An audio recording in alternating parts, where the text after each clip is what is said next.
jump into this. Everybody who's in this room is here for solid mechanics, correct? With Dr. Orlovskaya. If any of that sounds foreign or like gibberish to you, you are in the wrong room, and I promise I will confuse you. We're all here for solid mechanics, yes? Okay. I am Brendan. I am the SARC tutor for this class. If you've not been to any of my sessions before, welcome. If you have, welcome back. So this is going to be a little bit different than a regular tutoring session. We're going to try and work as many of the just kind of example problems as we can, give you guys a little bit of tips and techniques and some of the processes to solve these problems. The way we're going to do it is I'm going to ask for if you guys have any conceptual questions on any of the concepts from a set of chapters. If you do, I'll try and answer them as quickly as possible. If not, we'll just go ahead and jump into the example problem, work some stuff out, see what we do. We're going to actually start fairly late in your class. We're going to jump directly into Chapter 8, Combined Loading.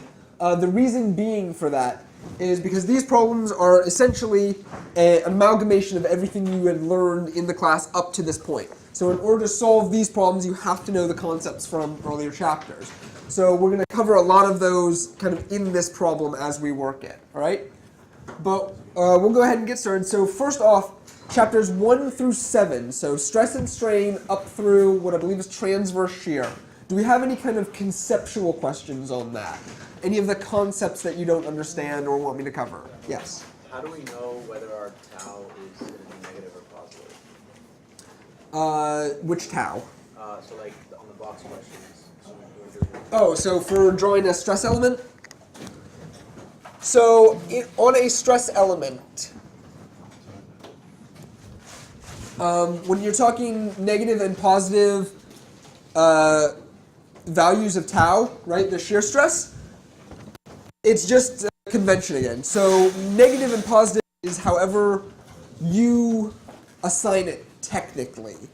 And so when you're drawing these problems, show your axes, right? That's why I have this here. These axes, so, okay, that's positive z, positive y, positive x, right? And so that delineates the value you get, whether it will be negative or positive. On the element itself, the positive convention for shear stress is like this. So that's positive convention for shear.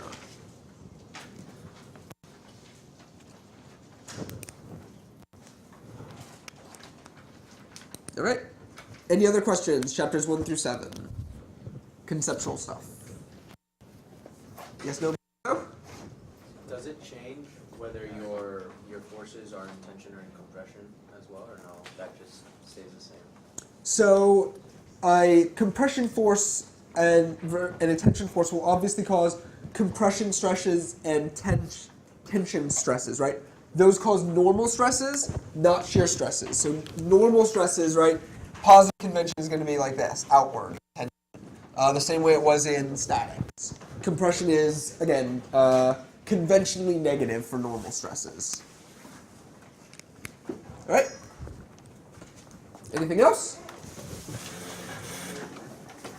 All right, so we're going to go ahead and jump into this problem that I have up on the board then. So as it says, this is from Hibbler, Chapter 8, Problem 66. There is a pipe here, an annulus pipe, that is being worked on by what is ostensibly a monkey wrench. Please bear with my drawing. I am an engineer, not an artist. We have a 50-pound force oriented at 60 degrees there. We are asked to find the state of stress at point B. That point shown, which is going to be right here on our member. All right? So, first thing we need to do to this is resolve that force. It is at an angle, and we can't really work with that. So we're going to draw a free body diagram of this and resolve that on the free body diagram. So we just have a line here and a line here, sort of. And so we're going to have some force in the negative y direction and some force in the negative z direction, right? And so obviously those are just going to be the components of that 50-pound force. So 50 pounds, sine 60, oh crap, 1 second. is 43.3, and where was that? That was the sine, so that's opposite. So that's this way.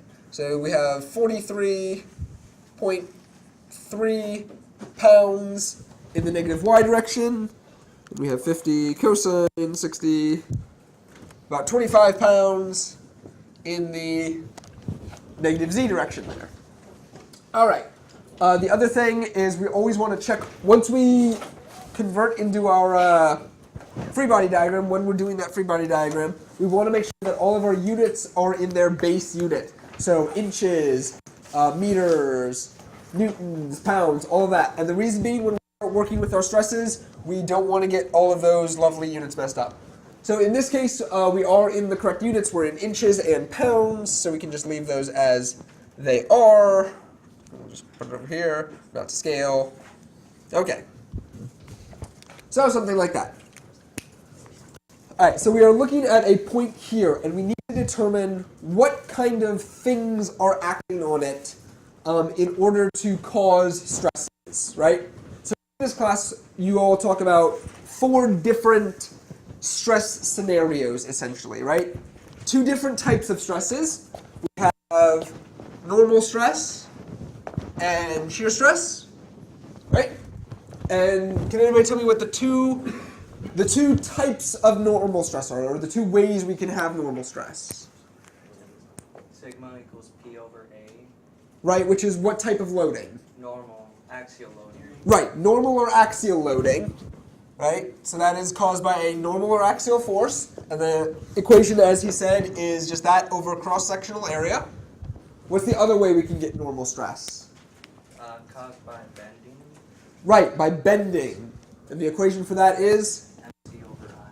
Correct. MC over I. Or M rho over I. You may have seen it that way. Okay, so there's also 2 different ways that we can get shear stress. What are they? Transverse shear. Transverse, right? The equation being? VQ over IT. VQ over IT. All right, and what else? Torsional. Torsional, which is? TC over J. TC over J. Right. So essentially, those are all 4 of the ways that you know how to calculate stresses. So we have to figure out which of those is happening at that point. Okay? So these forces are obviously going to cause some different stresses there. Can anybody take a guess and tell me what we think we're going to see? All right, let's go through it one by one then. Are we going to see any normal or axial stresses at that point? Why not? I heard a no. Why not? Nothing acting normal to the plane. Right, so the plane we're looking at is this one here, the little dotted line, if you can see it. There is no stress or no force that's going to act that way, right? These forces are not in that x direction, so we don't have to worry about this. Will we have to worry about bending? No. No. Why do we say no? Because it's 0 at the neutral axis. So, for which force will it be at the neutral axis? The normal stress. So, there is actually bending here. The reason is we have 2 different forces, essentially. This 43 pound force here will cause a bending moment this way, right? So, about the z-axis. However, as Adrian said, right, we won't have any stress because our point B lies on that z-axis. It lies on the neutral axis for that bending. However, this stress, or this force, also causes bending because it has that same 10-inch moment arm, right? Does everybody understand and see why this 10-inch moment arm is causing bending? If not, let me know. Okay. So this 10-inch moment arm is what's causing the bending, and both of these are going to have bending. The 25 pound force will cause a bending moment about the y-axis. Now this B is not on the y-axis, so there will be bending, and there will be a normal stress caused by the bending about the y-axis. So check on this one. All right, are we going to have shear stress? Yay or nay?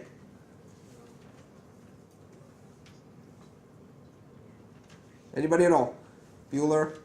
I would say Yes. Right? Why do you think so? Why do you say yes? because shear stresses maximize at the neutral axis.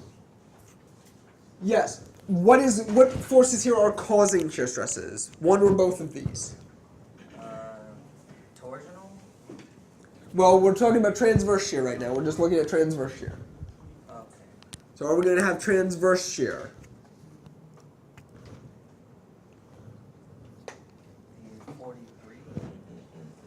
Actually, in this case, both of them are going to cause transverse shear, right? If we think about this as this is a free body diagram. So this is actually missing something. It's missing the reactions at this point, right? So the reactions to this have to be here and here, right? And both of those will cause transverse shear at this point. One in the y direction, one in the z direction, right? So we'll have to take both of those into account when we calculate. Now, you were saying something about maximizing at the neutral axis. Will that allow us, if transverse shear maximizes at the neutral axis, where does it minimize? At the edge. Right. So is this point on the edge for either of these two?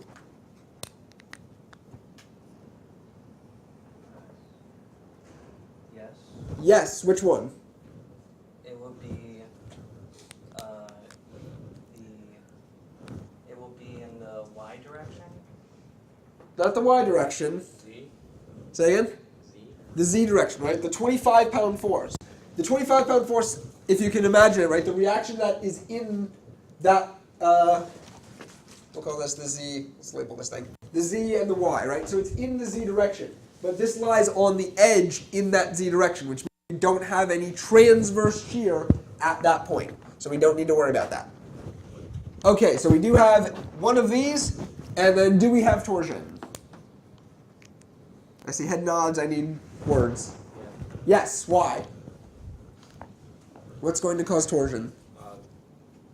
The 43. Right, and what's its moment arm? 12? Right, the 12 inches is the moment arm for the torsion. Okay? So we have 3 of these different stress states that we're going to have to analyze. All right? Any questions up to this point? We're following? All right. So let's go ahead and start with our moment. So we know that there are 2 moments, but as we said, we're only having to deal with one of them. So which moment were we working with? 53. Which one? 43. 25, right? Acting at which distance? What was the bending moment arm? 10, right? So that is the value of our moment, right? Moment arm is equal to, value of moment is 25 pounds times 10 inches. Awesome. Okay, what is our C?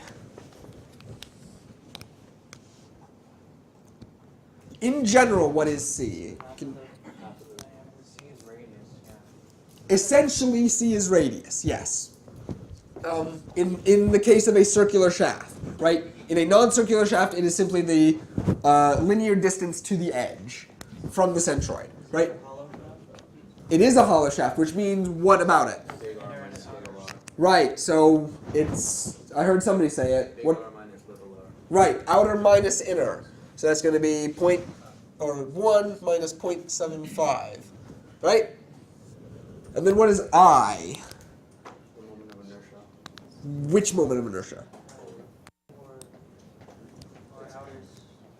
Pi quarts R minus R again. Right, so it's, I is the, I guess there is no special name for this one. It's the not polar moment of inertia, just the regular one. Which was what for a circle? I think it's pi Pi over over 2 c to the 4th. Or no. pi over 4. Pi over 4, right, for I. Pi over 2 is the polar moment of inertia. So pi over 4, And then R minus R. or what? Outer, yeah. Right? So let me ask you, what is, in general, what is the equation? R to the R R to the fourth. Yeah. So what is this equation? R fourth minus R fourth. Right. Outer fourth. So it is Outer fourth. 1 to the fourth minus 0.75 to the fourth. Note, this is not equal to 1 minus 0.75 to the fourth. That is a different equation. Okay? So that's going to give you a number, and we'll deal with that later. Actually, no, let's deal with that now. Why shouldn't we deal with it now? Okay. So, if someone, once you have that, right, it's just plug and chug into a calculator. Does anybody have that?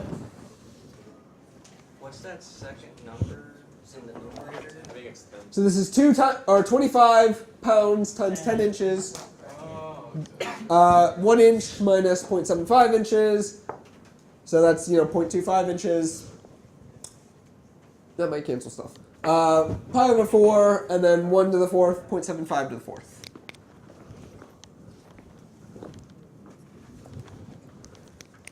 And if someone can just give me a value to that, eventually we'll be fine. 25 times 10. Yes. Because there are two moments, right, acting at this point, two bending moments. The 43.3 does cause a bending moment, but it is a bending moment about the z-axis. And because our point B lies on the z-axis, that is the neutral axis for that bending moment. So there would be no stress felt on the neutral axis. However, this 25 acting at 10 inches causes a bending moment here about the y-axis. And so with that, we are now at the full radius of C. And so you would feel stress at that point caused by this force. Okay, so this force and this moment arm cause bending this way. Do we see that? Yes. 116.41. 116.41. Okay, and that is going to be in pound inches. Pounds per square. Yes, PSI. PSI is a. Yes, PSI is stress. Right? Now, do we have any other normal forces? Or normal stresses? Let me rephrase that. No, that's it. We're done with normal. So now we're going to move over to shear. So, like I said, there are two transverse shears acting on this, but because B lies on the edge for one of them, we can ignore it, and we're just working with this 43.3 pounds. So, obviously our V, our shear force, is going to be at 43.3. Right? Q we're going to get to in a second. We'll deal with Q in a moment. So we'll leave that as Q. What is I? We just discussed it, right? It's this thing. We'll just leave that as I because that's a value we can just plug in. So what is T in this case? Outer You radius minus inner radius. So you say 0.5, you say outer minus inner, which is also 0.25. Why do you all say that? That's the thickness of the tube. So that is the thickness on a single side of the tube, yes. However, right, if we think about it, right, when we look at our member, essentially we're looking at this. So the 0.25 is right here. Sorry for those of you in the back, I know that that's small. Here, let me draw it bigger.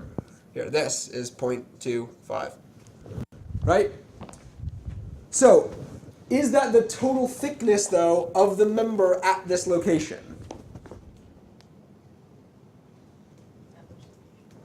So we're looking, right, here's B. We've essentially just cut our beam in half. Right? And we are looking at all of the points, essentially, along a single plane. Right? You say 0.5. Why? Because it's both thicknesses. Right. We also need this thickness here. We need both of them, right? When we are talking about the thickness, the T in this VQ over IT, it is the total area at, or the total thickness at that point, okay? the trick with this is be cautious about shear flow problems. If you remember in the class, you briefly talked about this, shear flow in built-up members. You can sometimes get members like this. Right, this was an example in the book where it asks you about a point here at this junction. If the shear is going this way, right, when addressing these problems, the thickness is going to be in the direction of the shear. It's going to be essentially the minimum thickness. So if the shear is going this way, you use, let's call this T, right? So shear going down, you use 3T as your thickness, right? If this here is big T, if the shear is going up, then you use big T. And that's because of how shear flows through this member, right? In the downward case, you have shear flow going this way, right? And so it gets larger as you flow into these members. Whereas shear going up, it goes this way. And it all comes into this point. So you need to look at the thickness that is normal to and in the direction of your shear. Okay? But that only affects shear flow problems. So in a standard transverse shear problem, you're just looking at the thickness overall at that point, which in this case, as you said up front, is going to be 2 times that 0.25, so 0.5. All right, so Q. Q is a strange little value. I think it is a moment of inertia of some sort. I'm not really sure. But does anybody, or can anybody tell me what the formula for it is? Y bar times A. Y bar A. Right, y bar A prime. Right, where what? Okay, so those of you who have been to my session, A prime is what? The area above your point of that the you're top looking or at. bottom portion of the member's cross-section. Below or above the section plane where T is measured. Right.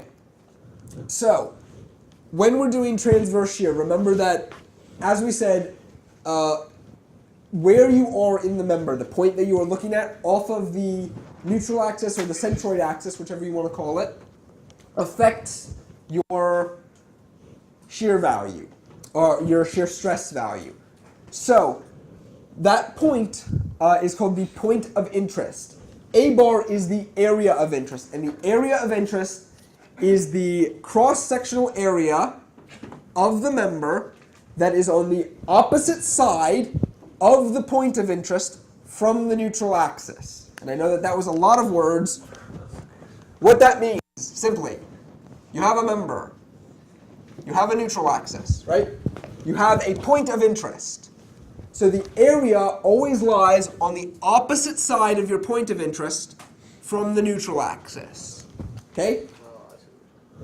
Which means if our point is down here, our area of interest is opposite the neutral axis, so down here. That's all that means. Okay? Now, if our point lies on the neutral axis, as it does in this case, what is the area that we're using? The entire half of the figure. Right, the entire half cross section here. So, the area for this thing is going to be what? Outer radius divided by, or the outer area divided by the inner area over 2. Right. So we have, essentially, right, the radius of a semicircle is pi r squared over 2, right? So it's just going to be pi over 2 r outer squared minus r inner squared, right? And so what is y bar in general?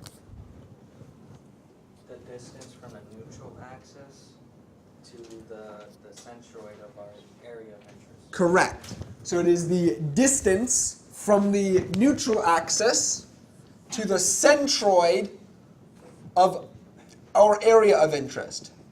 Okay, so there's our point of interest, area of interest, centroid of the area of interest, y bar. Okay? So, for a semicircle, I don't expect you to have this memorized, but it is 4r over 3 pi. That might want to be something you put on your formula sheet. This is always y bar for a semicircle. Okay? And so just like we've been doing before, you have 4 over 3 pi r outer minus r inner. Right? So you multiply those two things together, and that will give you q. We already have our I, and we have our everything else. Okay?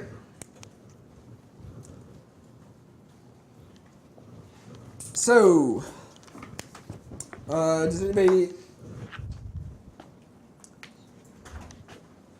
I don't think we necessarily need a value for that. Do you want the specific value? Yeah. Okay. For the sake of time, understand that that will be a number. Plug into a calculator. I trust you all to be able to do that. So, the important thing is, where is that going? What is its direction? Who can tell me?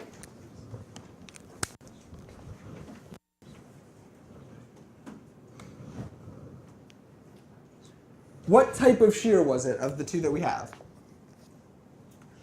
In the y direction? Transverse shear. Say in the y direction. Down. Why do you say it's in the y direction? Which force is it coming from? 43.3. Is that not the one we're still talking about? Is it the one we're talking about? Yes, you're correct. Sorry, I got confused. Yes, we are working with the 43.3 force, so it is going to be in the direction of that force. Now, will it be down? Will it be down? No, it would be up. Opposite the 43.3. Give me one moment. Because this depends on which side we're looking at. So, technically, it depends which side of the cut we're looking at. If we were, we're looking at this whole member here from here to here. If we were to look at this the other way, right, and just draw the other side of this, right, this section, the reaction would be this way. So, I know that's really kind of weird to look at. However, as long as you draw your free body diagram, right, and you label everything, and say, okay, this was the free body diagram that we were working with, so this is the reaction I would get, then that states, okay, when you draw your free body diagram, make sure to draw in all of your forces. So draw all of these guys, all of the moments that they cause, yada, yada, yada. Okay, because this shows, all right, I am working with this side of the member, I am working with this reaction force. So this force here is the reaction to that one, which means that this is the direction of my shear. So it would be upward in the y direction. So we're just going to label this positive y. And that will be important later. Okay. Do we all have these formulas? Because I need more space to do torsional shear. Yes? Okay. So, torsional shear, we have TC over J. So what is our T in this case? 40.3.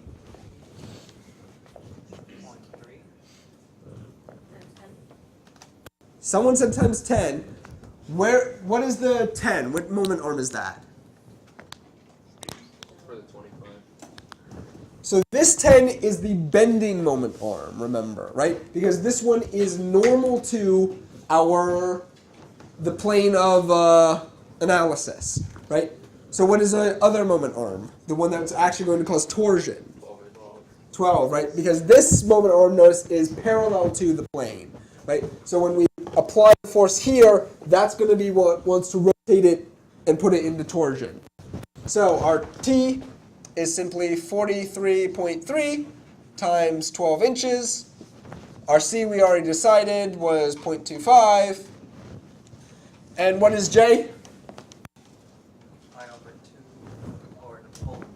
Right, polar moment of inertia, which is pi over 2, 1 to the fourth minus 0.75 to the fourth. And that's just that. Right, again, plug that into a calculator. You'll be able to get a value for it. Now, what direction is that in?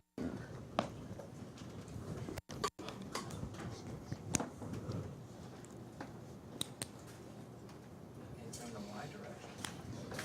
It is in the y direction. Why, and is it, or give me the reason, and which way, up or down in the y direction?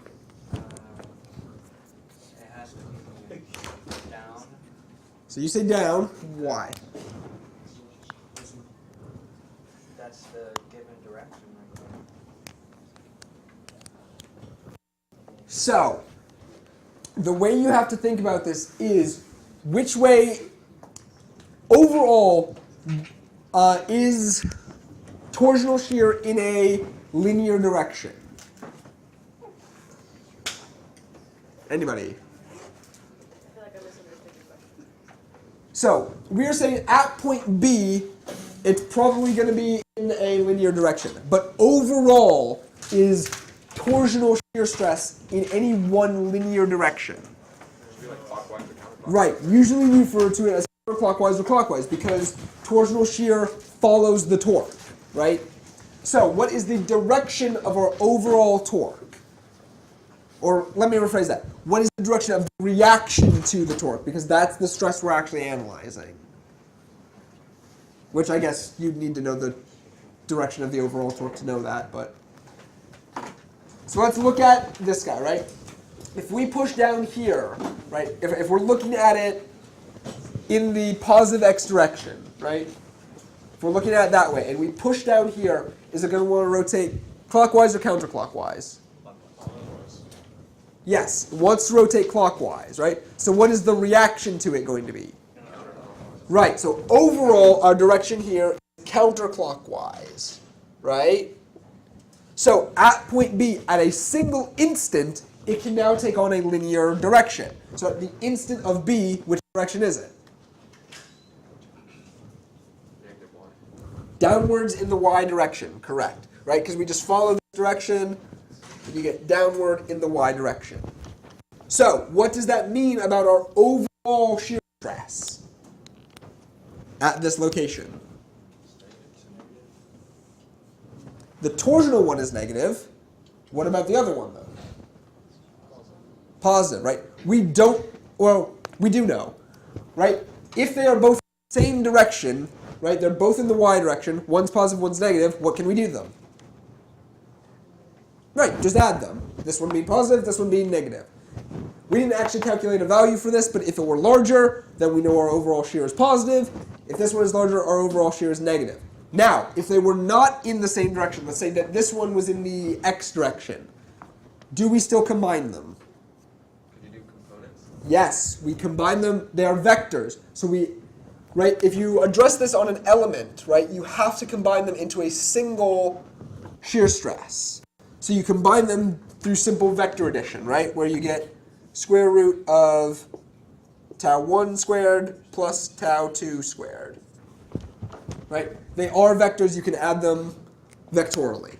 Right? And we will address that. There are other problems where that is important as well. Right?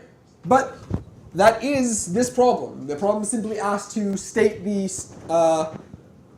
or give the state of stress. So the state of stress is given by the combination of all of these. So the one normal stress that we had, and then the result, or the resolution of the two shear stresses that we had into a single shear stress. If we wanted to draw this on an element, it would be something like this.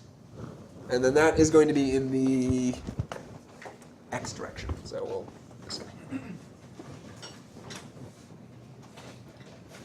something like that. So there was a question up front. Somebody had a question? Yes. So you have the force in the x and in the y. You're taking the magnitude of it, but what direction would it be overall if you're drawing the magnitude of the force?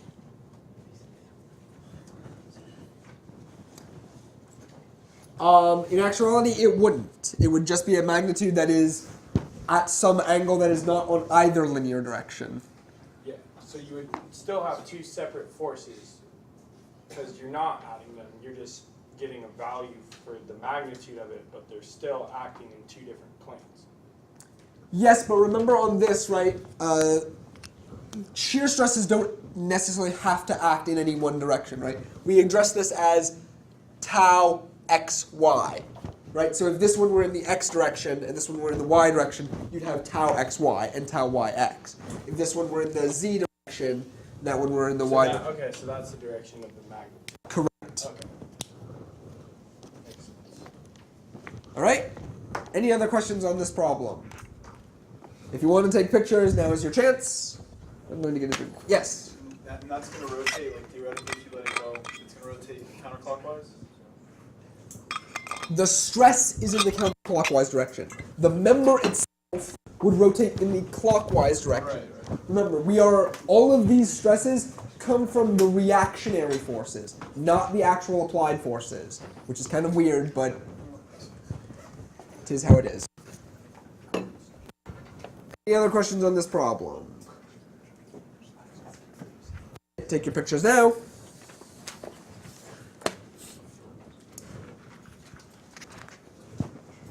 Okay. I'm going to do a race. We knew that there was transverse shear in the first place because point B was lying on the edge. It is line, yes. So transverse shear, remember, comes from, in order to have this member be in equilibrium, there has to be a force in the y direction and in the z direction. And both of those are going to cause some form of transverse shear. Now, for the one in the y direction, it's not, or I'm sorry, the one in the z direction, it's not going to cause anything because it's on the edge, right? But because it's in the middle for the one in the y direction, there will be transverse shear there. Okay? All right. So that was combined loading, and as you saw, it kind of covered a lot of stuff from those first 7 chapters. Okay, and this is not a racing law. So for those of you who are following along, the next problem we will be working is from Design of Beams and Shafts, which is chapter 11? Chapter 11. Sorry, my book does not have numbers. So chapter 11, it will be problem 22, if you can find that one. And I will draw it up on the board in a second. Now, while I am erasing, does anybody have questions, conceptual questions, for chapters 9 through 11? So that's stress transformation, strain transformations, and, design of beams and shafts we're about to do a problem on. So questions on those chapters. Stress transformations, strain transformations. No? Nothing? Awesome. All right, we'll just jump into the... Yes? Okay. While you're doing that, I'm just going to start drawing the picture. So. Is theta P1 and theta P2 always 90 and theta S1, theta S2 are 45? Do we need to take note of that? Know that theta P1 and theta S1, right? The theta P and the theta S are always going to be off by 45 degrees. Theta P1 to P2 is not necessarily 90. And same with S1 to S2. Okay? So how do you solve for theta P1 and P2? There is a formula in the chapter for that. But you only get one value. You should get 2. Yeah, by adding 90 to one. Oh. Well, yeah. Then you My mistake, yes, they are always 90 apart. My mistake, yes. I'm sorry, I am human. I make mistakes.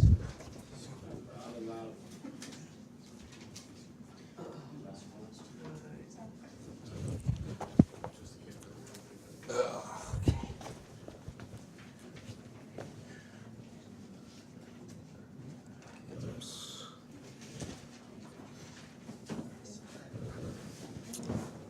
By the way, in case any of you were wondering, no, I did not purposely choose everything to be in English standard units.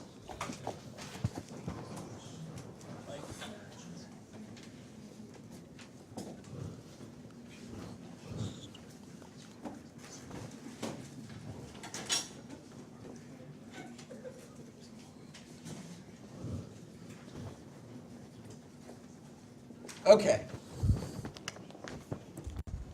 And let's see.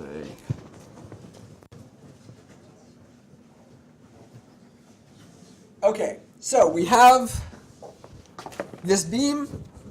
It is supported by a pin and roller. We are told that it is going to have a rectangular cross-section of some sort that will have a thickness of 3 inches and a height of h. So we are asked to determine the height h that can safely support the given load, given that we are told those stress criteria. All right? So where are we going to start with this problem? Support reaction and a free body diagram. So, how would we go about finding our support reactions? Just kind of tell me the method. Say again? Moment at A. Sure. Let's call this A. A and B. So we'd take a moment about A, right? That would solve for the reaction at B. When doing our moments, what can we do with this distributed load? Right, we can make it into a point load that acts at what? The middle. Right, the middle of its distribution. So that would be 12 plus 3, so 15 feet. And it would be 4 times 6, so it would be 24 kips. No. Oh, hold on. There's one more thing that we're forgetting to do first. Even before we do this, what do we want to do? Units, right? We want to convert these guys into inches because all of our stress units are per square inch. So, converting that, 12 feet is 144 inches, and then 6 feet is 6 times 12. What is 6 times 12? 72. Thank you. Simple math. 72 inches. Okay. So we have a, what did we say? 4 times 72. As you can see that, oh wait, no. So this is kips, I'm sorry, this is kips per foot. So converting that, you get 1/3 kip per inch.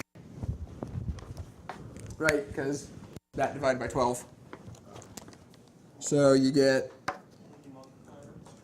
24. nope, divide by 12, right? Because we have kip per foot, so you need feet on top, inches on bottom. So what did we say the force value was? 24. 24. So it's 24 kips acting at a lot of inches. 36 in? No. 72.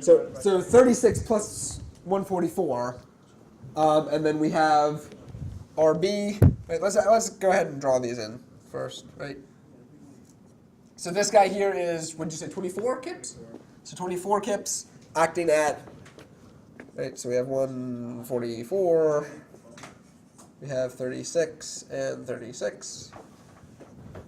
Right, and so you all can do math, right? 24 times that, and then we have minus RB times 144 equals 0. RB equals number. If someone actually wants to give me that number, that would be fantastic. Say again? 30? Okay. I will believe you. So 30 kips.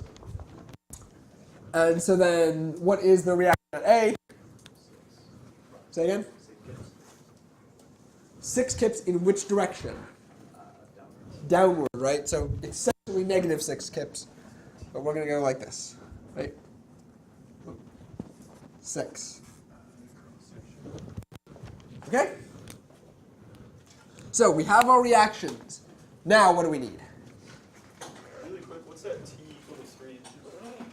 Oh, that's the thickness.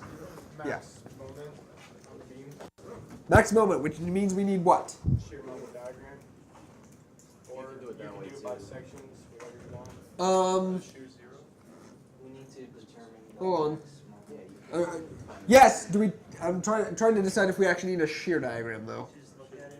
I don't think so. I think we just need a moment diagram. Just look at it. I meant, yeah, just max moment or whatever way you want to do it. You can do it a couple different ways. So let's do it as the diagram, just because the diagram gives a nice visual representation, and we can find the equations for it momentarily. So when doing shear moment diagrams, remember we can no longer resolve that distributed load, so we have to treat it as a distributed load. So we have to look at it like this. Right? Okay, so moment diagram. Whoop. In general, what is this moment diagram going to look like? Parabolic function. Or, So let's start here, right? This is our x, and we're going that way, right? So between A and B, what is it going to look like? From -6 constant. Moment. it would be zero. It would be zero. Moment. Right? So shear would be a constant -6, correct. What is the moment doing in between 2-point loads? It'd be the area. It'd be like multiplying times the x times the distance. Right. So what is... Right. 6 times x, right? It's this force times x. So it's linearly increasing or decreasing? Or does it matter? Doesn't matter. In this case, right, normally I would tell you, yes, pay very close attention to this. However, in the case of design problems, it doesn't matter whether we draw it negative or positive, because what are we going to care about? Magnitude. Magnitude, right? Because magnitude is what causes stress, and stress is what causes failure. So for... just to keep it consistent, we're going to do this correctly. So if we were to cut at any point, right, the reaction would be vertical, and so this wants to rotate from here, wants to rotate you this way, so your reactionary moment would be downward, so that is conventionally negative. So we're going to say it's negative. So it goes like this, up to this point. Now, what happens here? Max moment. Say again? Maximum moment. Reaction. So we know it goes back to 0. How does it go back there? Parabolically. Parabolically, right. So it's going to go something like that. Maybe. I think it. Yeah, I think it goes the other way. Yeah. Does it I go? think it's concave. Oh, maybe. Like that? Probably. So, Yeah. So, at that point is where we're looking at our maximum shear moment, or our maximum bending moment. My mistake. Okay. Which makes sense, right? Because that's where we have our largest point load, and it's right at the end of our distributed load there. So we Where the shear is 0, right? not necessarily. Well, okay, I'm just gonna stop. It crosses 0. Like, you know what I mean? Like it crosses the x-axis and you shear diagram. So it's a point of. Actually, maybe we should draw the shear diagram. Maybe we should. I feel like skipping sometimes makes it a little more difficult. Yeah, shear diagram would have been useful. So let's go ahead and draw that in real quick. Right. So shear, like you said, is going to be positive 6 up here. Well, it's the reaction to this, remember. So this one is negative. So the, Right, but if you make the cut on the right side, like it's positive direction is down, so it'd have to be opposite to the direction of positive. So it'd be up. so this guy's going like that. Is that negative or positive convention? That's negative. Okay, I believe you, because I honestly, Okay. I forget the shear convention all the time. So yeah, let's say it's negative. Again, doesn't really matter because we're only going with magnitude, but I got you. So negative, what did we say, 6? right? And then it jumps up to, obviously, 24, right? Because this is a jump of 30, right? So we go from -6 to positive 24, and then we decrease linearly. Actually, it might increase linearly. I'm not really sure. No. Increase? Decrease? That's good, I think. Yeah, decreases. Decreases. So we'll go weaker. Yep, goes to Zero. goes to 0. Okay, Equilibrium. so that is actually also our location of maximum shear. So it crosses the 0, but it's not actually. To be fair, we're not technically looking at point B. We're looking immediately to the right of it, but semantics. Okay. So now we need to figure out what the actual stresses acting at that point are. Or we actually, more specifically, we need to find the state of stress in the given plane. Okay? And we'll see what I mean by that in a second. So what are the equations that we're going to use to find those stress values? MC over MC over I, right, finds our normal stress. And what else? T allow VQ over IT. Right. Tau equals VQ over IT. Now, before we actually start calculating things, because we can't, right? We can't calculate these. What are we missing? The dimensions for Right. Some of these things are going to be in terms of H. But before we even get to that, are we going, right, based on this stuff, are we going to have normal stresses? Yes. Are we going to have shear stresses? Yes. Which means we are not what?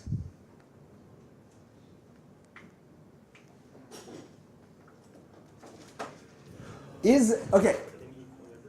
We are in equilibrium. What are we looking for when we design things? When Highest magnitude. say again? The highest magnitude. The largest stress values, right? The absolute largest stress values that this member experiences. So, are either or both of these not going to be the largest value? And how do we know that? You can look at the diagram, right? What diagram? The shear and moment diagrams. This is the largest in plane. More circle. More circle, right. What do we know about, if we were to draw this on an element, what would it look like?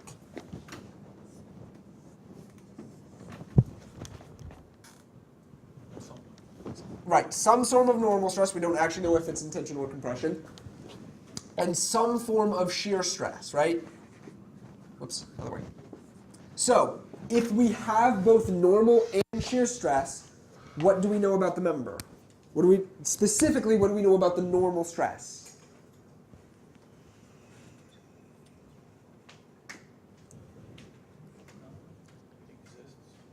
We know that it is not the largest one. Why? What is the largest normal stress that a member can experience? It has a name. Someone said it? Principal. Principal stresses, right? And so the principal stresses, we know these are not them. Why? Because they could be out of plane. Or those are only in plane. Normal. Say again? No normal force. Not normal force. Or no principal stress. axial force. What is the definition of the principal stresses? Whatever that equation. No, not equation, definition. The highest and the smallest force. There's a more specific definition. Maximum. They are the stresses, they are the normal stresses which occur on the plane where there is no shear stress, right? In order to do this, right, when we do stress transformations, what we are doing is, here's our element, just looking at it as it appears in the problem. But if we were to rotate our view, right, this element through any rotation, right, these stresses are going to change. So on a certain rotational plane, the shear stresses go away and our normal stresses are maximized. Okay? So those are our principal stresses, and those are the largest normal stresses that this will experience.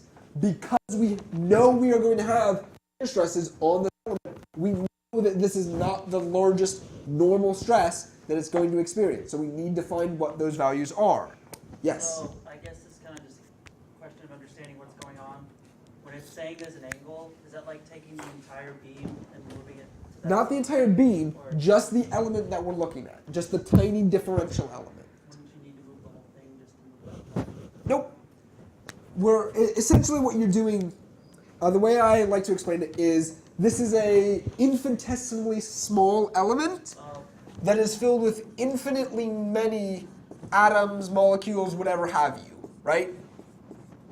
And so as you apply stress to these elements, the molecules want to slip past one another, right?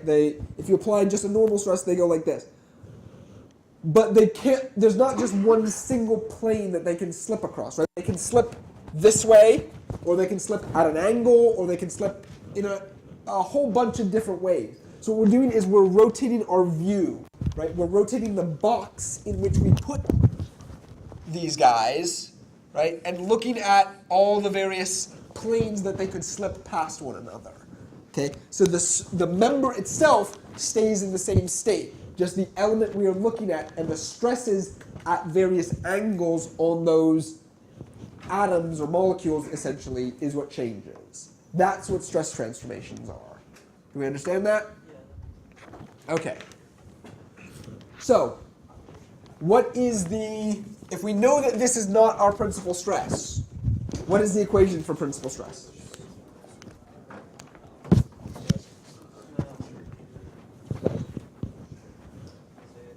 Sigma x plus sigma y.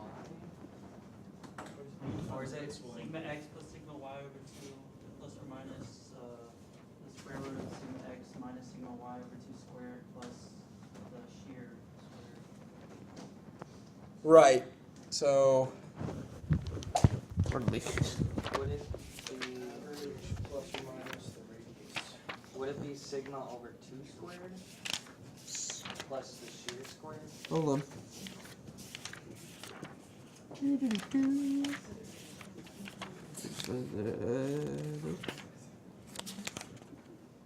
There you are. Okay.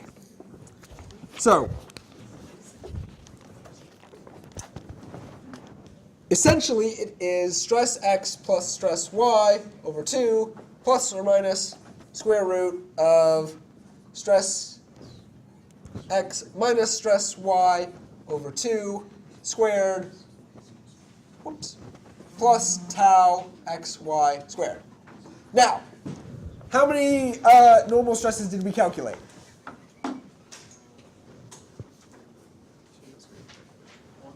We only calculated one, right? Which means we're only dealing with one of these. So we can essentially just say something like this. Stress over 2, and then that goes away. And so this will give us the value of our principal stress. Okay? Do we need to do both plus and minus? Yeah. Yes. Right? We need to do 1 and 2, and we need to find whichever one has the larger magnitude. Right? So What exactly are we solving for in this problem? we're solving for h. Oh, So I know that this is all symbolic right now, and it's going to stay symbolic for a little while. You'll see how all this works out in just 1 second. So, now this is the equation essentially that we would use to find our principal stress. That is the largest normal stress that we experience. What do we then do with that normal stress?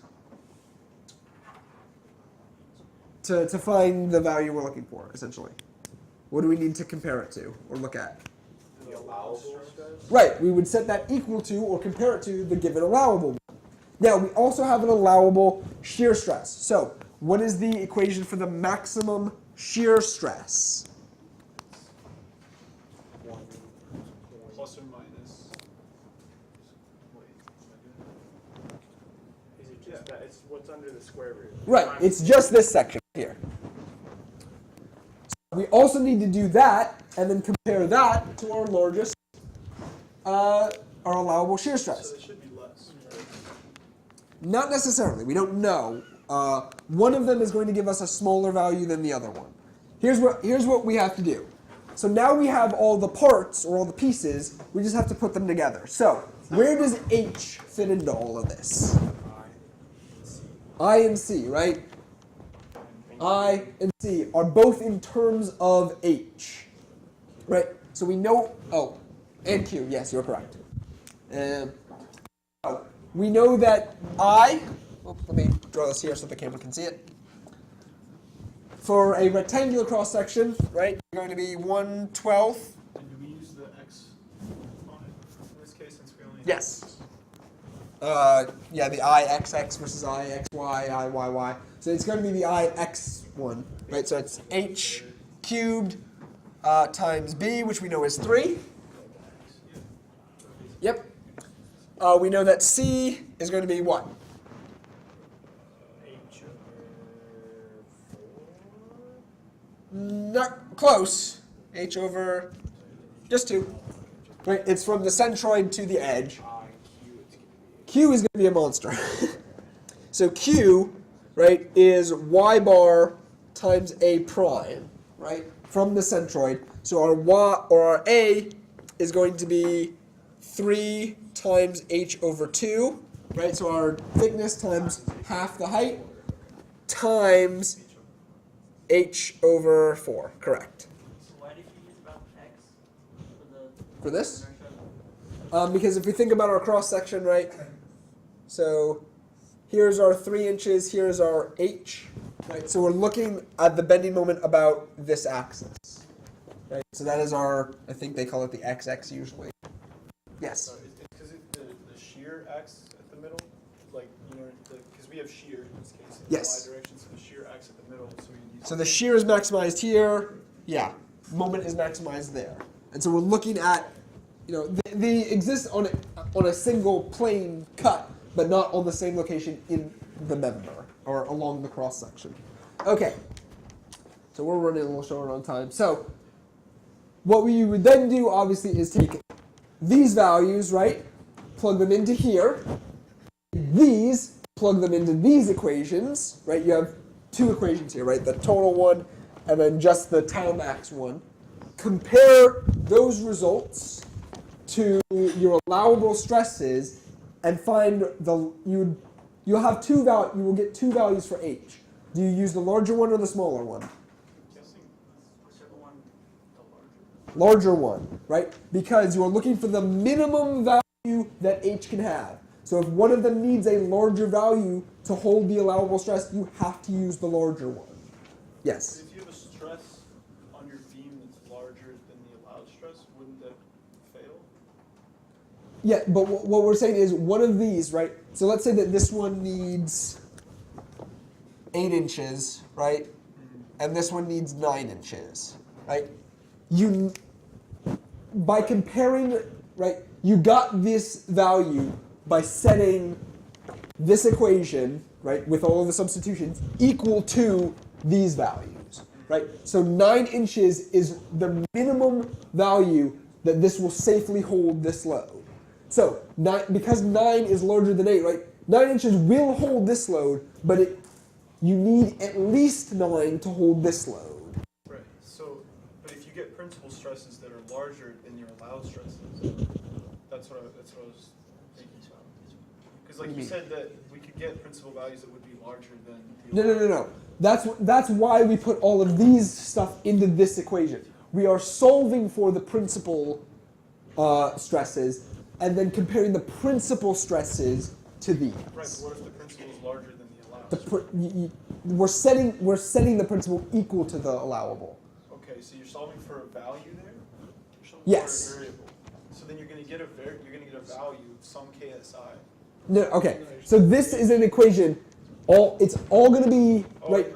This will all be in terms of H, right? The only variable once you do all the substitutions will be H, right? And this is an equation for the principal stress. Then you set that principal stress equal to this, right? Recognize that this is not the stress you calculate here. This is the principal stress based on this loading condition. Right, so if you know that your allowed is going to be the largest, why couldn't you use that in your equation to solve for h? You are. So then why do you solve for your principal stresses? Because the principal stress is larger than this stress. Okay, this is the stress that may or may not be the largest one.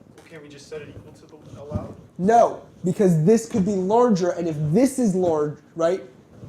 What we're saying is under these conditions, under this loading condition, okay, what is happening is you are experiencing this stress in the plane, right, in this view. If you rotate your view a little bit, though, the stress experience on a different plane could be larger. So that is what this equation solves for. So you set this equation equal to this allowable value.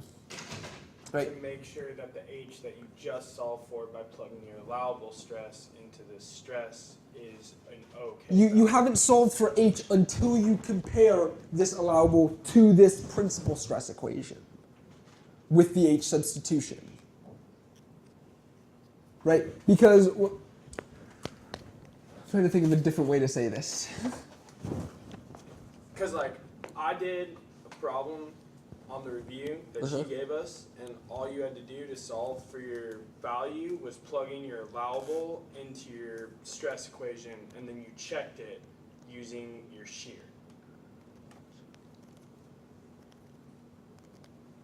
And you got a stress that was lower than the allowable shear. And then it just said, okay, that's your value for height. And I didn't solve for principal whatsoever. You just plug it into the stress equation. Into this stress equation? Yeah, the allowable stress times your max moment with C and I in terms of H. And you solve for H in that. And then you go back and you plug that value into VQ over IT, and you see And you what check to make sure it allowable works. stress you get. And if it's lower, then you're good. And that was correct on the review? Literally the review that she gave us. You want to see it? It's like the last problem. Oh, I have it with like the paper copy. So what if it's higher, then you're not correct, then you have to do this anyway. Yeah, every problem in the book and every problem that usually in design problems, you always have to consider principal stresses. And It just on worked the out that way, but on the test, I would err on the side of the principal stresses. Yeah, so I'm saying you can do that, and if it doesn't check out, then you compare it to your principles. Well, That's- she might like give the value that would be, if you did it incorrectly, she might give that value on the test just so someone did it. Well, it would be, incorrectly. but that value would be greater than your allowable. Not necessarily is what I'm saying. Is what without doing the stress transformation, without checking against your principal stresses and your maximum tau, it might look like it's safe, even though it's not, because the stresses that you are experiencing without the transformation are less than the allowable, but the ones at the transformation are greater than the allowable. She really played me on that one. Yeah, I've never seen a design problem where you didn't have to consider principal stresses and a stress transformation of some sort. Because it's essentially that's the only difference between this chapter and combined loading, is looking at those stress transformations and then comparing those values to allowable ones. All right? So on the test, I would definitely err on the side of do the stress transformation. So look for your principal stresses, look for your maximum allowable shear stress. Okay? So any questions on this? Any other questions? like it just happens to be a thing. If you want to take pictures, now is your chance. Analyzing happens to be a thing where the maximum, rather than maximum stress. Are we good? Can I erase? All right. So, from this point on, as you notice in the book, the chapters no longer really build on one another, so we're going to do, time permitting, both a deflection problem and a buckling problem. So, before we jump into that, do we have any questions on deflection, conceptual questions? So when you're solving for your C1 and your C2, Yep. when do you ever plug it in to your slope equation to solve for C1 and C2, or do you strictly plug in values to your deflection equation. So it depends on what boundary conditions you're given, right? So boundary conditions come from what? Support reactions mostly. Right, so not mostly, totally, right? So we have fixed, we have pin, and we have roller, essentially. Fixed supports, what do we know about them? X equals 0, deflection equals 0, So deflection equals 0, correct? and slope equals 0. Slope also equals 0. Why does slope equal 0? Can you explain to me that? Because there's no deflection at that. There's no movement at the fixed support. Right, absolutely no movement. Essentially, right, the slope is 0 because we resist moments, right? Neither of these guys resist moments. So we don't know their slopes necessarily. Oh, I'm sorry, question mark, right? We know their V, right? You can't deflect at a That makes sense. support, but we don't necessarily know what their slope is because it can be anywhere, okay? Now, certain problems, right, if you were doing what I call the successive integration method, right, certain problems you can address, you don't know what the slope is, but if you have a problem like this, right, where you have a support like that, right, what's going to happen is you get two different moment equations, right, one for this section, one for this section. So when you're doing your integrations, right, the way you have to do it, if you're doing successive integration method, not discontinuity functions, okay, you have to do it twice. You have to take, right, one moment going this way and one moment going this way, okay? And what you know, you don't know what the slope is at that point, but you do know what about it? Deflection is 0. You do know the deflection is 0, but what do you know about the slope there?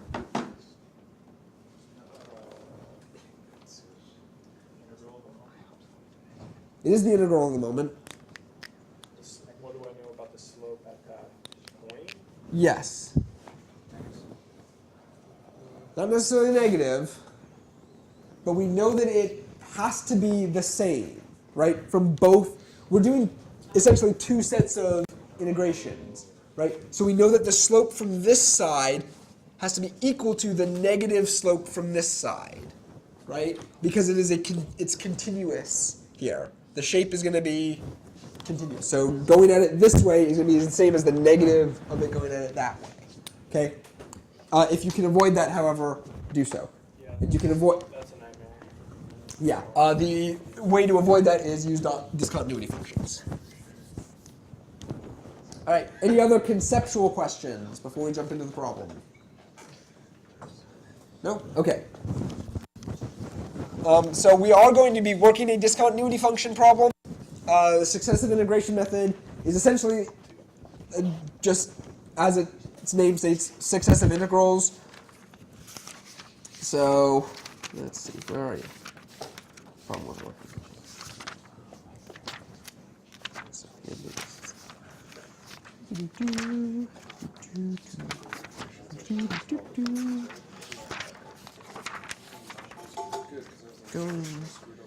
All right, there we are. So this is,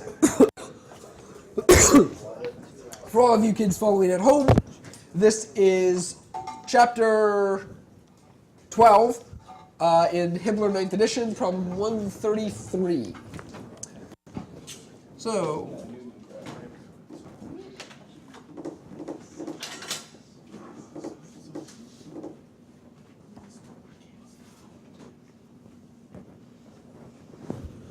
like that. Say again? Are those gears? Gears or drive belts or something.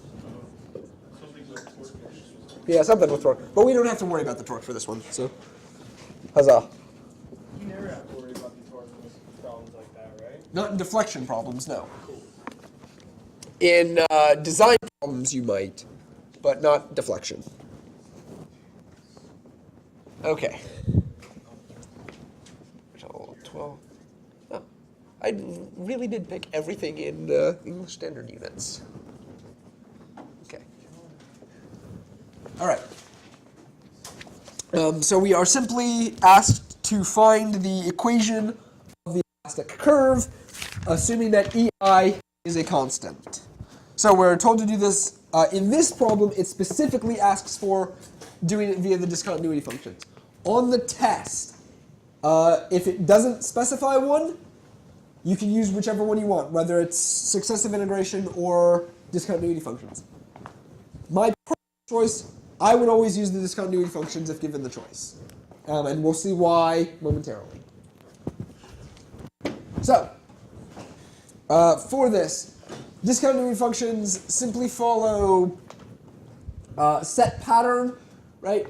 So, first step for this is what? Support reaction. Support reactions and the free body diagram. First of all, are we in the correct units, by the way? Yes, right? Inches, feet, or inches, pounds. Well, do they give us like a modulus of elasticity? They just tell us EI is constant. So. Yeah, but what, in the units, they don't care about No. So to be quite honest, because we were just looking for equations, it really doesn't matter units. But I would, for the sake of continuity, I would say always set it to your defaults anyway. So, like we said, we need the support reactions. So we have 180 here. We have a support reaction of some sort there. We have 70 here, and a support reaction of some sort there. Again, we don't actually know these directions. They're just assumed. For what are we going to do? Moment at A, sure, why not? So, moment at A, this guy is going to be 180 times 12, and that's rotating counterclockwise, so that's positive. This guy is going to be 70 at 12 inches, rotating counterclockwise, or clockwise, so that's negative. I got 27.5 for me. 27, which direction? This way, okay. No. I'm doubting. Yeah. Yeah. Sorry. So, other way, 27.5 pounds. And so then this is just some of the forces in that y direction, which, surprise, surprise, needs to be very positive. And that ends up being what? 277.5. 277.5. Okay. So, now doing our discontinuity functions. Right? These are super straightforward. Remember that if we go downwards, right, that is the negative convention for discontinuity functions. So, when doing these, we know we're going to integrate at some point. We want to do as few integrations as possible. So just memorize the forms or draw the little table that is in your book. You always want to start with the moment discontinuity functions. Don't start with load or shear. They give them to you, but they're useless because you just need to do more integrations. So for point loads, they take on the form of P times, yada, yada, yada, where n is to the first power. So, in our case, remember that the discontinuity functions are also subject to superposition, so we can just add them as we go along the beam. So we have negative 180 times x to the first plus 277.5 x minus 12 to the first minus 70 times x minus 24 to the first. Now, do I have to put in B? No. Or the reaction at B? Why not? At the end, and we don't have an end condition. Right, all the way at the end. The way that these Macaulay functions work, or the discontinuity functions, whatever you want to call them, I consider them like a switch, right? They don't activate or they don't turn on until you reach that value, right, that A value.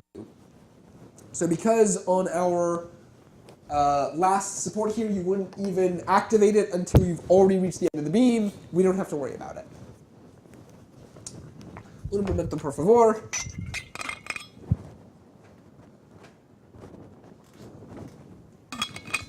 All right. So from here, in order to get this is our equation for the moment. Well, it's close to the equation. Yeah, that's the equation for the moment. So how do we get to our elastic curve equation? Integrate twice, right. This is why I like using the Maclaurin functions, is because their integration is super easy. This whole thing that is in our special brackets there, that acts as our entire argument, so you just leave it alone when you integrate and act as if that were your variable or your argument. So this thing here becomes, our slope equation is negative 90x squared plus, I have no idea what 277 divided 0.5 divided by 2 is. Can somebody plug that into a calculator? 138.75 x minus 12 squared minus 35 x minus 24 squared plus C1, right? First constant of integration there. Now, I'm going to not write it up here, but I want to ask you all conceptually, what am I missing here? EI, right? You need to make sure that at least at the end you throw that in there. So we'll see it when it comes back in the end.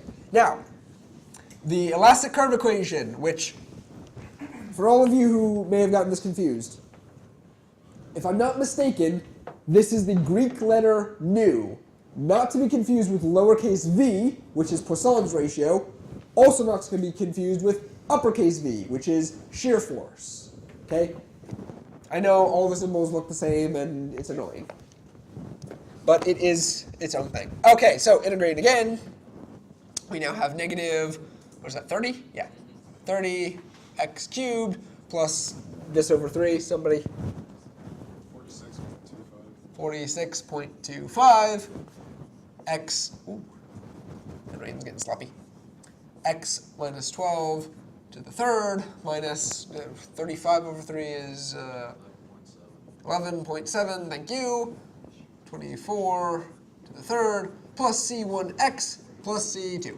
Okay, woo, fun times. Now, are we done? No, what else do we need? C1 and C2, so how can we find them? Where b is equal to 0. Right, we have boundary conditions. These guys essentially act as pin connections. And so we don't necessarily have any slope conditions, but we do have two deflection conditions. So what we can say is V, or nu, or deflection, whatever this is, at 12 inches is equal to 0, and we can say that nu at 48? No. 60 is also equal to 0. So we simply plug and chug those into that equation, right? The lucky part is this guy and this guy drop off in the first one, right? Because this is before either of these two activate. So for our first one, we simply have 0. 0 is equal to C1 times 12 plus C2. And then for this one, it's much longer and more complicated. Right, you plug 60 in everywhere you see x. But you have the negative 30x cubed in there as well. Negative 30? Well, oh, sorry. I'm sorry. Yeah, you're correct. X is not 0. Negative 51,840, I think. Is that what 12 cubed? 12 cubed Times 30? That's big. So 0 is equal to... You really chose a winner here. Yeah. No, let's just... Right. So negative 0 equals negative 30 times 12 cubed plus that. Right. And so, like I said, you just plug this in. You have a system of equations with two variables, two unknowns, two equations. You can solve for both of them because I trust you to be able to do that. Right, and that would give you your equation. Now, what does that equation need? EI. Where? 1 over EI on the right side. Right, so either EI over here, multiplied there, or this whole thing divided by 1 over EI. This is the way we prefer you to write it, just because this gives you the equation directly for V of x. You would take, if they asked you for like, say the maximum deflection, you take the larger, like when you plug in Max deflection, you would just solve for x at theta equals Right, 0 0. between some value and whatever turns on. Right. But that kind of sucks if it would be at like 24, because then you would have like a bunch of, like, what if you had an x to the third in your theta equation? It's like, you know, like if you had like a triangular load, they'd ask you to solve for max deflection, like, you just got to tough it out, it just sucks. Yep, pretty much. Luckily, so here's the thing. Again, with the Maclay functions, they're a little bit ugly, but they're fairly straightforward to work with. I feel like she wouldn't be that terrible. I don't think so either. Particularly because you only have 2.5 or 3 hours to solve so many problems. So I wouldn't expect to see something that difficult. If you're asked to find a either deflection at a point or a max deflection, I assume she's going to tell you the location of it. Either that or it will be something super obvious, like a cantilever. All right, so any questions on this problem? On any of the concepts from deflection? No? All right, if you want to take pictures, now is your chance, and then we're going to move on to buckling.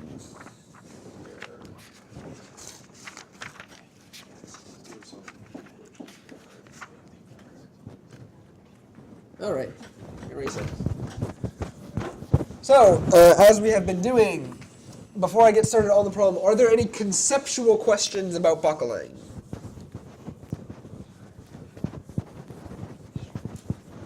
Yes, no, maybe so? Okay. Yeah, real quick. Okay, yes. We have to have a qualification for using Euler's method. Am I not talking Stress about the right yield thing? has to be greater than stress critical. Was the qualification to be able to apply Euler's? Stress. Yield stress has to be greater than Critical stress. Because if not, you can't apply it. then you'd have to use the secant formula. I believe so. Right. And then would you go, Yeah. is there a way to solve for eccentricity? Or would it always have to be a given value? Yeah. Like your E, which is like the distance Oh. from the middle that your load would be on the V. In Um, like the long ass secant formula. yeah. I've never seen her do one where you have to solve for that in the secant formula. I have seen it where it's more straightforward. But yeah, I've never seen you have to solve for eccentricity using the secant formula. Because remember, secant formula is specifically for. I'm saying like if you had to solve, you would be given that value, right? You'd be given the E. Yeah. Like Not necessarily. I have seen problems where you've given everything else and then you have to solve for E. okay. But again, But I'm saying there's no direct way to look at a problem and solve for eccentricity value. not unless literally everything else is given to you. Yes. Okay. Yeah, you'll be given all of the information to solve for one or the other. Okay, so this problem is not an acentrically loaded one. It is a braced column. So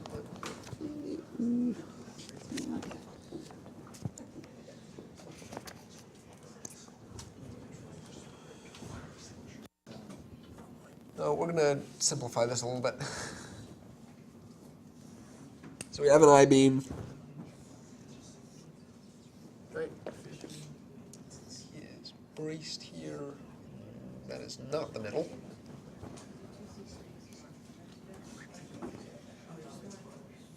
Okay. Braced there in the somewhat middle. B. 12 feet.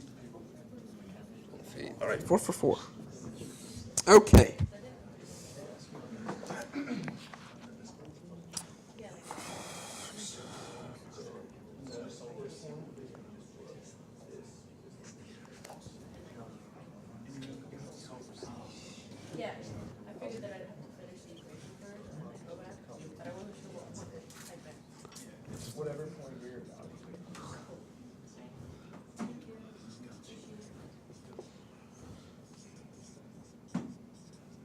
Okay.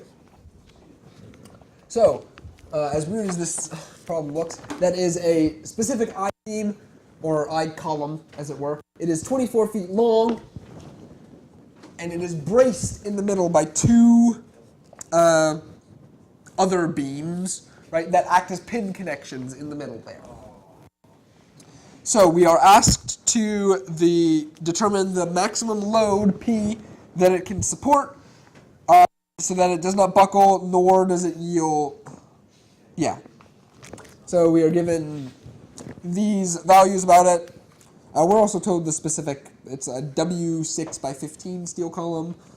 That makes a difference in the I, but that information will be given to you on a test. So if it's like two beams in the middle acting like pins, would that mean that the tops would be free?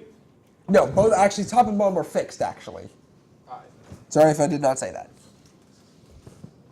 So, we have to look, when we do a braced column like this, right, because it is only braced in one direction, we have to look at it essentially as buckling in two different directions, right?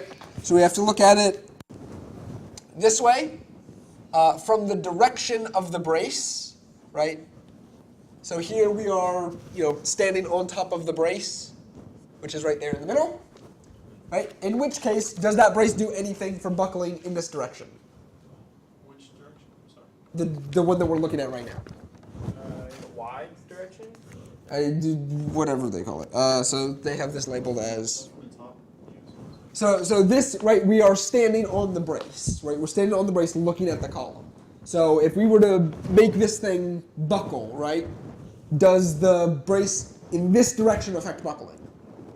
No, right? This would buckle like any normal column. Whereas in this direction, right, where we actually can see the braces, we're looking at it head on, right? Does the braces now affect buckling? Yes. Now what did I say about the braces? How do they act? As a pin connection, right. So, no, I just lost my page.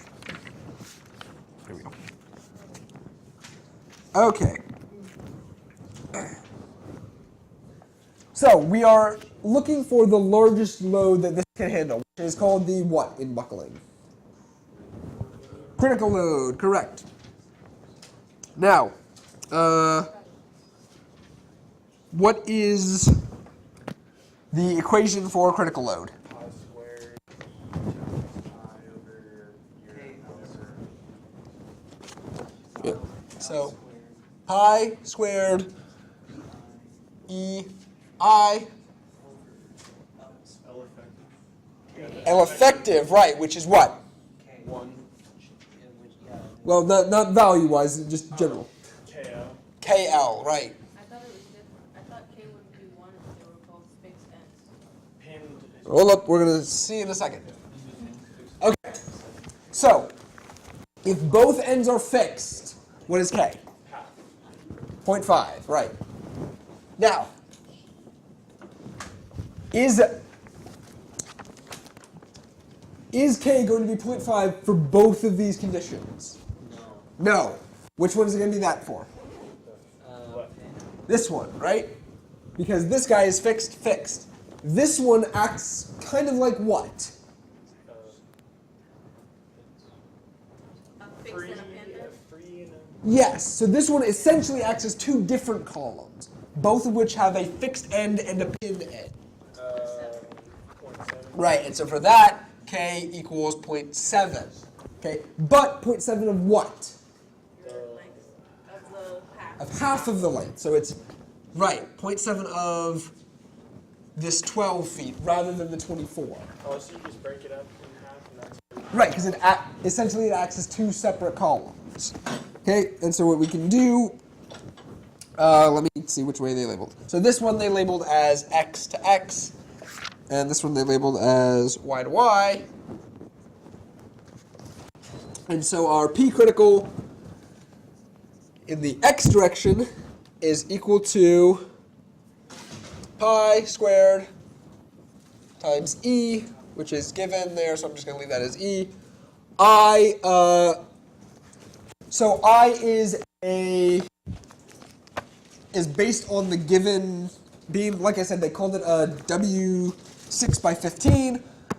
In the case that she gives you a specific beam like that, she will either give you the dimensions so that you can calculate I on your own, or she will just simply give you I for that beam.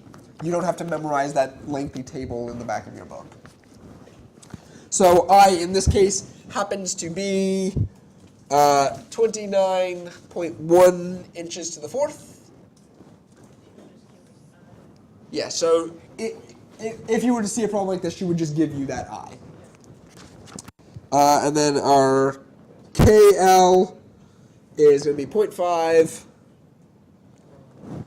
minus 12. Just do the math. Hold on. Yeah. So 144 squared. 0.5 times, you say 12? 0.5 times 24, which equals 12, and then that squares 144. It'd be point. The length is 24. Yeah. Hold on, 0.5 yes. times 24. Yeah. I agree with you, and I agree with your math, and your math agrees with the book, but I don't agree with that being correct, because we should have to convert to inches first. Because the book says 144 inches. What is it, inches? No, those are in feet. Oh, the eyes and inches. I Okay. didn't even notice too. Yeah, so that would have to be Yeah. 104. So that would be 288. Times. Well, it'd be 144. Yeah, I'm sorry. So yeah, so it's 288 inches, and then this has that squared. Yeah. There we go. So yes, so it's 144 inches squared. Okay, which, plugging in the E that we have there, comes out to be 401.7 kips. Okay. So then P critical for the Y direction. Pi squared, E remains the same, this thing still remains the same. Surprise, surprise. 0.7, this time it's just, as we said, 1/2 of those, so that's times 144 inches squared. And that turns out to be 262.5 kips. Okay.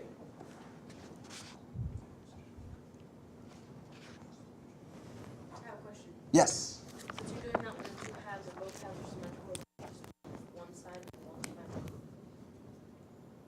Instead of analyzing each one individually. What do you mean? So because we have to analyze the one where the K is 0.7 and two sections. Yeah, no, you don't even have to multiply it by 2, right? Because here's the thing. So when we're looking at these critical loads, are we looking at the larger or the smaller one? The larger one.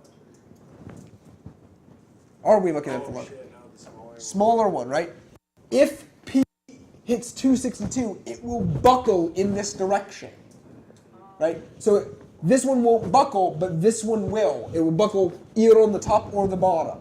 So this is the one that we are concerned with, and you only need one of those, right? We only care about one buckling, right? So that is the P that we need to look at. So the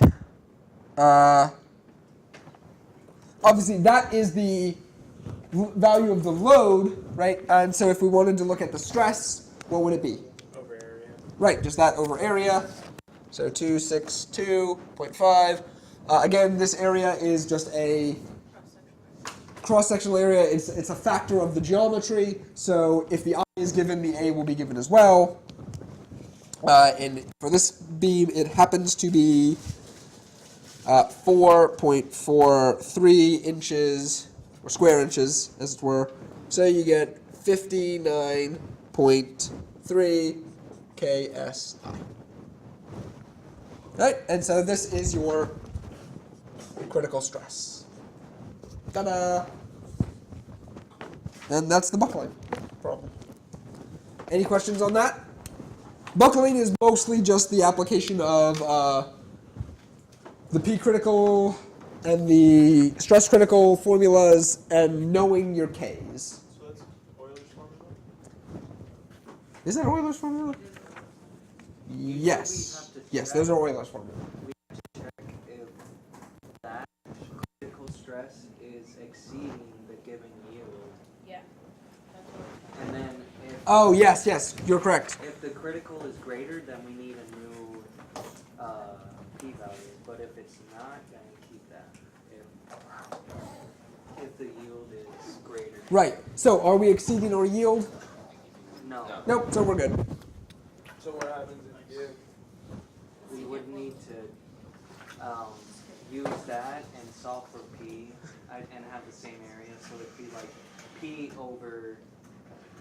So then what you do is you'd reverse it, right? You'd say, okay, this is our yield, so yield into this formula, right? So you said this equal to that, solve for the largest p you can have. But if that's the load you're getting, doesn't that mean that like it's gonna buckle? No, because we solved for this load, right? We didn't have a given load. We were looking for that. So we said that this is the critical load, right? This is the largest load that this one can hold before buckling. Okay? Buckling and yielding, remember, are two different things. So it's right. The other way we theoretically could have done this is started from here, right? Said let's set the yield stress equal to the critical stress, and then solve for the p this way, the largest p that way, and check to make sure that that p is larger than the p critical. Smaller than the p critical. My mistake. Yes.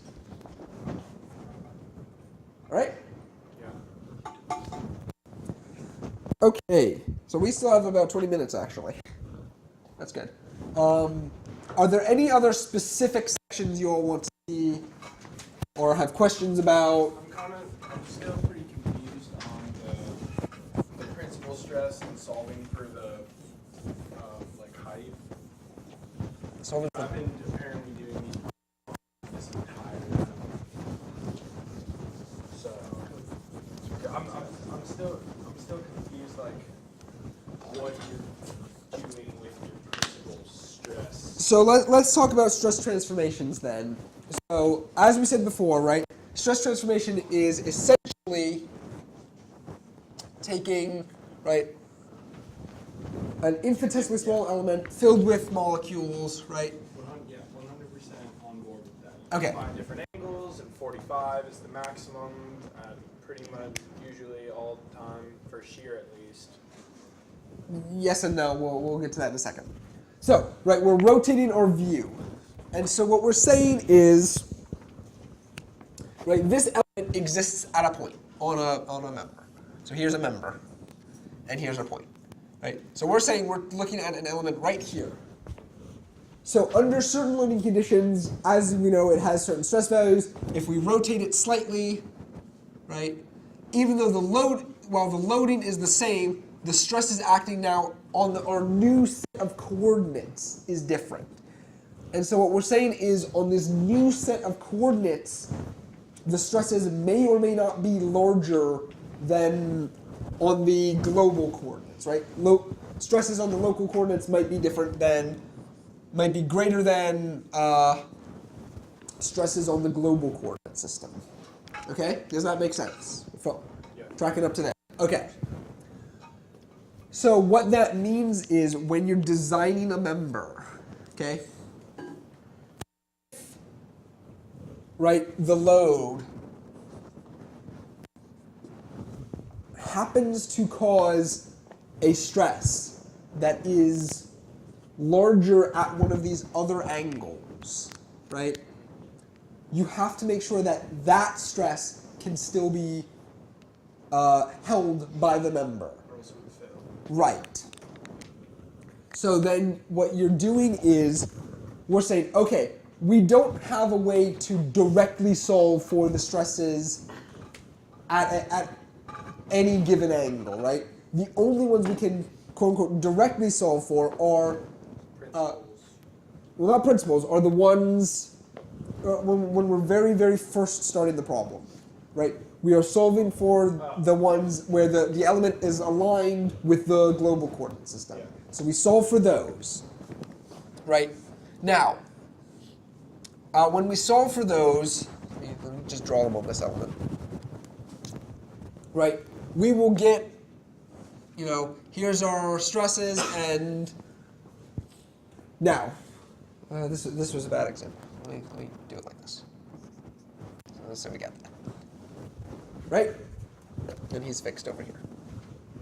So there will be some sort of normal stress, right? If we're looking at the top here, we're probably in, not probably, we're going to be in tension there, right? So we'll have some sort of normal stress, and we might have some sort of shear stress. We probably will. Right? So, because we have both, we know for a fact that these are not the largest normal stresses. Those may be the largest shear stresses. We don't really know about that. But we know for a fact that these are not the largest normal stresses, because the largest normal stresses occur on the plane where there is no shear stress. Those are our largest shear? Does that mean those are our smallest normal? Not necessarily, right? Because you can think of this all in terms of Mohr's circle. This is why, if you've ever been to my sessions, the one thing I say about Mohr's circle, you don't get any extra information from drawing Mohr's circle.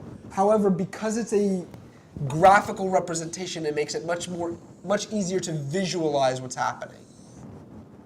Right? So what's happening is we are at some point, right, where we have both a, I think the way she does this is positive is down, don't worry about that. We have both a normal stress value, right, and some shear stress value. So we are at this point on the Mohr circle. But is that stress value equivalent to the far left? Like the leftmost value? Does that make sense? Because like it would be whatever your shear stress is, and then whatever your normal stress is. Because I was looking at a Mohr circle and stress transformation. It had like -50 and then 28, but it was right there. And it was saying that -50 was like the leftmost part of the circle, but since it had a t value of 28, it was like right there. Does that make sense? That value wouldn't be the... So, right, if we draw just a straight line up, right? It's whatever that value is, right? Right, it's here. It's not the same as this. Okay, this thing here is a principal stress. Because as you can see, it lies on the point where there is zero shear stress. Okay, yeah, 100%. Right. It's probably easier actually if I show it on this side.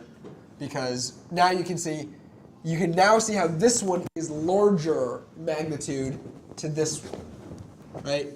And so what we're saying is, essentially every radius or diameter, quote unquote, on this circle represents a plane, right? One of the rotation planes.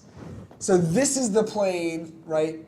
If this is what we saw for here, this radius from here to here represents the plane which is aligned with the global axes, right? But as we can see, this plane here, which is our principal plane, is not aligned with the global axes. It's off by some angle. Right, our theta p. And the stress that it experiences there, the normal stress, is larger than this stress here. Okay, so we have to take that into account when doing these design problems. Because if this principal stress caused by the loading exceeds the allowable normal stress, the member will fail. Okay, same thing with our shear stress, right?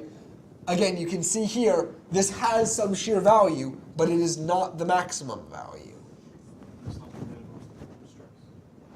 Correct, and right, as you can see here. It's actually the average? Yes, so the plane of maximum shear stress is aligned with the average normal stresses. Right, and so when we're solving for tau max here and our principal stresses, right, those were the equations we used earlier. The to this thing. Right? And so this says, okay, we are now taking our stresses, right, our theta or sigma and taus, these are the ones on here, with the element aligned to the global axes.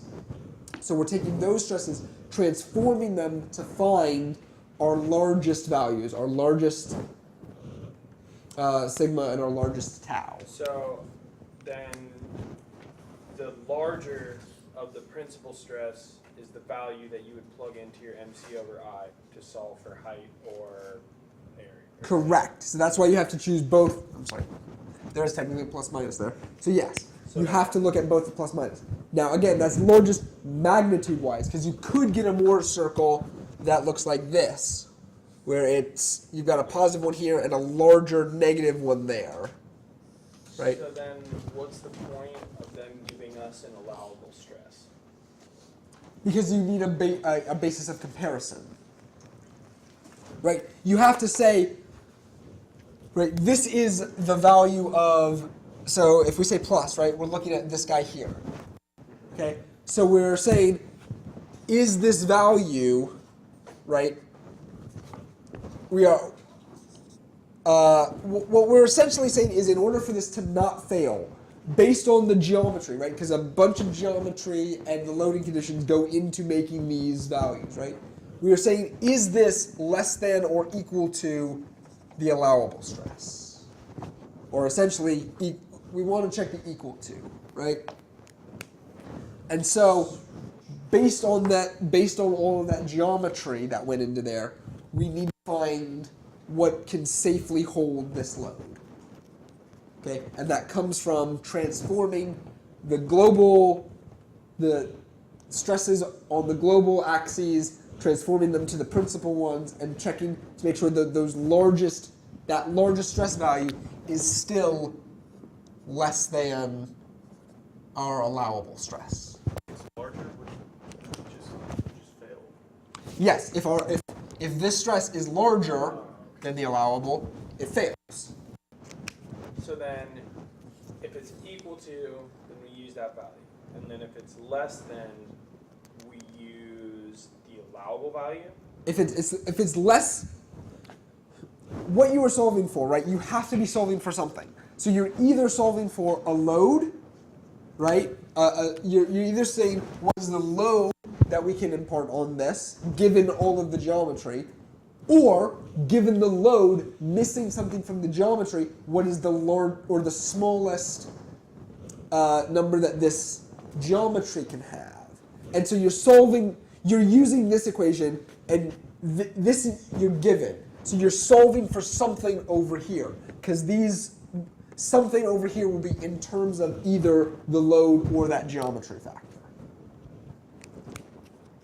Oh, so you would be plugging in like MC over I over 2 plus the square root. Right. Oh, and then you're setting, okay.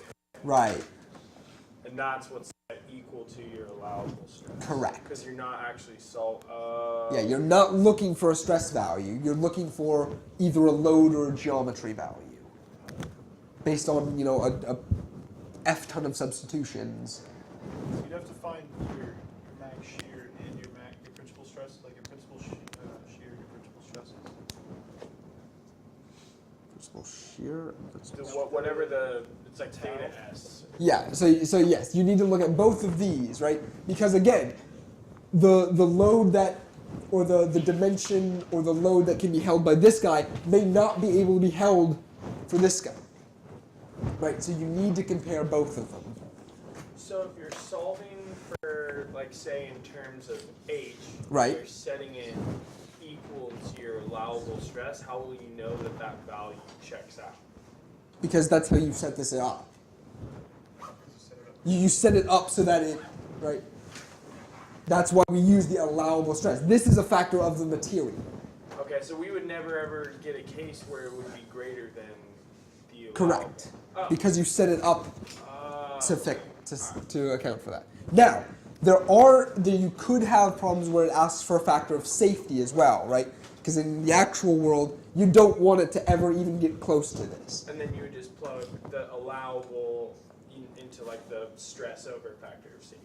Yes. And then you would just solve for whatever that stress. Correct. Okay. Wait, how would you do the safety factor part again? So safety factor essentially divides your allowable stress. So if you want a factor of safety of 2, you take your allowable stress and divide it by 2, right? And say, okay, this is now a smaller stress value, so that is now what we compare over here.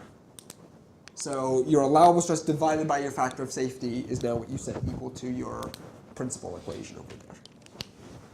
All right. Right? And that builds in a safety net so that, if you ever get to that value, well, we're not actually reaching the yield value, we're reaching some value underneath that so that it doesn't fail. Yeah. You'll see factor of safety a hell of a bunch in machine design. All right, any other questions? We still have about 6 minutes. Yes? We're gonna make, apparently we're allowed like 3 pages for the formula sheet, so I'm just trying to think about like what I can put on the other 2 pages, because like, I don't, like, what should be put, I mean, other than obviously like, There's no possible way for me to go over all of the equations that you could need. like diagram-wise, would you recommend like more circle? I mean, I'm probably, I don't know. If you know how to make more circle from scratch, I wouldn't necessarily recommend it. If you don't, if you need to look at the book and refer to what all of the positions and the angles are, then yes, I would draw more circle. I put that chart, The Macaulay functions are probably a good one to have. At least have the moments, if nothing else. Do you think she'd give us like formulas, like if it was like a quarter of a circle and we needed to find the moment of inertia area? Yeah, if it's a moment of inertia formula for uncommon shapes, she will usually give those to you. I would definitely, if you don't have them memorized already, write down the common ones. So squares, full circles. I'd even consider a semicircle to be fairly standard, so I wouldn't expect her to give that to you. Yeah, one should be. Yeah. If not, you can literally just look up common moments of inertia on Google, and it will find them. When you're looking at like solving for like the angle of twist on a shaft, Yes? like when it says like, if it says like, you have A, B, C, D, and then you want to solve for like the angle of twist of B with respect to D, Yeah. would you would have to include the summation of the torques, but like, does it matter which side you go from? Because like you could do it from both sides technically, and like your sections would have the same torques, right? So let's say that there's a torque at A, torque at B, torque at C, torque at D, right? And we're doing our angle of twist, and we're asked for angle of twist of B relative to D. So yes, you are correct. You could either go from D to B or from B to D. Doesn't matter, you should get the same angle. One of them will be negative, right, the opposite direction, but I would go from B to D. Value-wise, they will be the same, but because the problem specified B relative to D, I would go in that direction. Now, when you're doing this, because it's relative, right, you don't need to look at the angle of twist between A and B. So you would just be looking at, right, what's the actual formula for this? Is torque TL over GJ, right? So you would just be looking at it between B and C, right, plus C and D. And then if it was at like point C, what distance would you be using? And like, would it, like angle of twist at point C, would that ever be a question? It's always relative. The angle of twist is always relative to It's always something. with respect to something, Yeah. or like the whole length, like A to D. You have to have Yes. some distance, right? Like a reference point? Yeah, you have to have some reference. So it will always tell you A to B, or, right, it won't just say the angle of twist at C, because that means nothing. Cool. All right? So that's about all the time I have. There is a survey online. I believe so. It's at the. It's not on my WordPress site. It's on the Study Union WordPress site. If you could go and fill that out if you have the chance, that would be most excellent. I thank you all for your time and patience. I am sorry that this was at 9 o'clock at night. But thank you all for attending, and best of luck on your test tomorrow.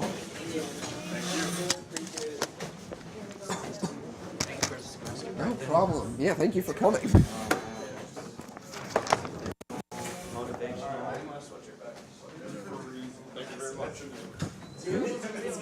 much.